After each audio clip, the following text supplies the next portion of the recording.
trahi par celui qu'il appelait frère, un poison dans son verre, une mort sans retour.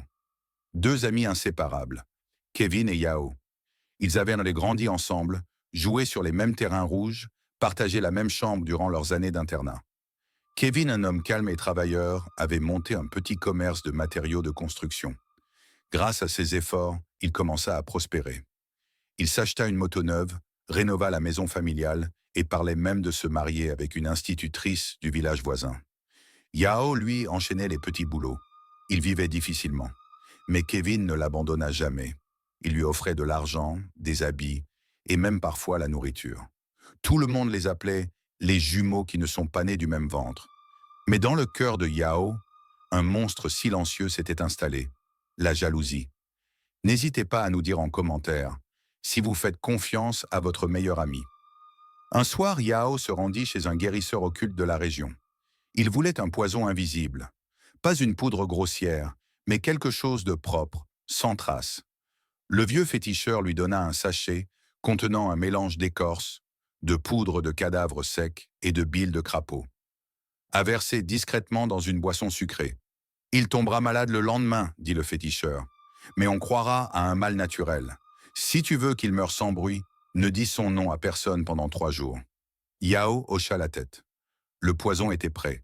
Son cœur aussi. 3 jours plus tard, c'était l'anniversaire de Kevin.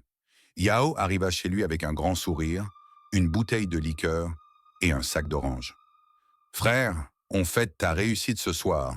Tu es mon sang, mon seul vrai ami. » Ils rirent, partagèrent la liqueur, mangèrent, écoutèrent de la musique.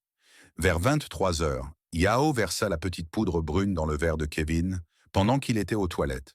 Kevin revint, but d'une traite. « Cette boisson me rend chaud, dit-il en riant. Mais avant l'aube, il commença à convulser, puis à vomir du sang noir. Il mourut dans la cour sous les cris de sa mère. Yao versa de fausses larmes. Il prit la parole aux funérailles. Il jura de venger son frère, d'enquêter sur ce poison venu des ennemis du progrès. Mais la nuit suivante, la sœur cadette de Kevin fit un rêve troublant. Elle vit son frère debout, vêtu de blanc, le ventre ouvert, pointant du doigt. « Yao !» Elle en parla à sa tante, qui insista pour qu'on consulte une vieille prêtresse à Guitry. La prêtresse fit des rituels. Puis elle déclara « Ce n'était pas une mort naturelle. Il a bu l'eau du serpent, donnée par celui qu'il appelait frère. » Le corps de Kevin fut exhumé. Un médecin légiste indépendant confirma la présence de substances toxiques non identifiées et une intoxication aiguë sans cause apparente. Les langues se délièrent. Quelqu'un avait vu Yao manipuler les verres. Une voisine déclara qu'il avait consulté un féticheur quelques semaines avant. Un témoin, un enfant, affirma avoir vu Yao enterrer un petit sachet sous un manguier la veille du drame. Yao fut arrêté.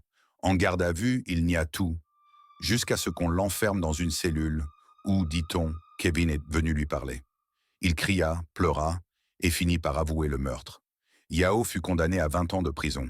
Mais les anciens disent qu'il perd la mémoire peu à peu, que chaque nuit, il entend le bruit d'un verre qu'on remplit et qu'il se réveille en vomissant de l'eau noire. Depuis, dans ce quartier, un dicton est né. Ne tends pas ton verre à tous ceux qui sourient avec toi. Et surtout, la jalousie, c'est le poison que tu prépares pour l'autre, mais qui finit toujours par te tuer lentement. Parfois, ton pire ennemi porte ton sourire le plus familier.